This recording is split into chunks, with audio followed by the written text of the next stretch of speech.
I want to start off by welcoming the Taoiseach. Leo, this is one of our most precious traditions.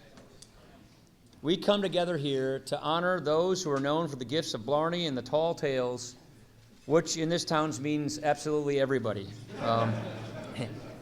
And with all things Irish, this began with a good scrap. Ronald Reagan and Tip O'Neill were fierce political opponents. This goes way back to those days.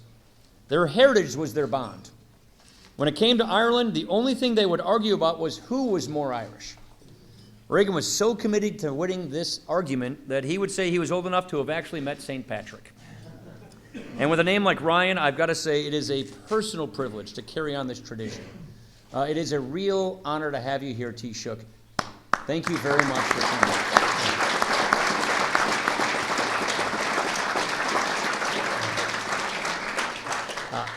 My own family comes from County Kilkenny, from a small town called Graignamanagh on the backside of the Black Stair Mountains. My wife and extended family and I visited Graignamanagh just a few years ago. We went and found the farm that our family came from, where my cousins still live in the same farm. We went to the abbey where our family, our ancestors were married and buried, and our cousin William O'Shea still farms the same place. And they had this beautiful ceremony they were putting together for us in downtown Graignamanagh. They had the local hurling hero coming out. They had the local TD and the abbot. And William O'Shea, who was my cousin, was supposed to kick things off at the pub, and he couldn't find a parking spot. He just kept going around the block looking for a parking spot while all the festivals were waiting. And he finally got so frustrated, he prayed out loud. He said, "Lord, if you find me a parking spot, I will give up drinking whiskey and I will go to church every single Sunday." And at that very moment, the clouds parted, sun shined down on a beautiful parking spot that just opened up right in front of the facility. He said, "Never mind, I found one myself." I promise this is the last one of those jokes, Leo. For people who may have heard this before, the reason Irish jokes are famous is because they're repeated. So, Leo, this is actually not your first time here, so this is really a welcome back. And what's exciting about this is you used to be an intern here not too many years ago, and now that you are the guest of honor. And I think that is just incredible.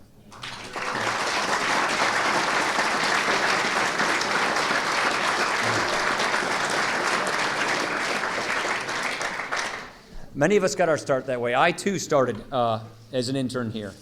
And this is not all that different. Politicians go on, and you hope to get a free meal out of it. So that is where we are here today. And the good news is we have Guinness. Now, the Guinness does taste better in Ireland, but I realize this probably is not the right year to bring up trade issues. So...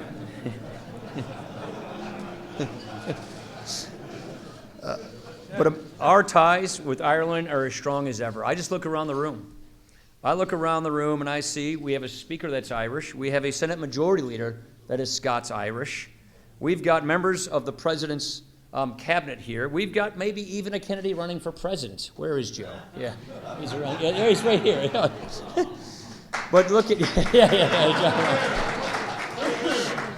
But think about it. You got Pence. You got Kelly. You got Mulvaney, you got O'Manuchin, you got Fitzmatis, you could go on and on. All this really means is that our meetings basically start twice as late, last twice as long, and we basically get half the decisions made. But on a very serious note, what's wonderful about this tradition is our rich and deep heritage.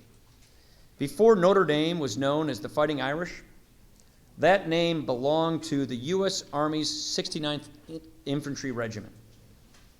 They say Lincoln was so moved by this. He was so moved by the bravery of this brigade that on a visit to the battlefield, he picked up a corner of the Irish flag, he kissed it, and he said, "God bless this Irish flag." Well, God bless the Irish people too. The Irish people, in the spirit of the great St. Patrick, have always turned darkness into light and hardship into hope. They were our friends when we were friendless, and they were the defenders of our union when we were divided. The Irish came here in search of a better life, and they made this a better country. With their faith, with their passion, it's a people of gentle hearts and a people of strong roots. So in these times, as we strive to secure peace and opportunity, the friendship of the Irish remains our anchor in the choppiest of waters. So I would like to offer a toast with a proper head on the Guinness. May the winds of fortune sail you. May you sail the gentlest sea.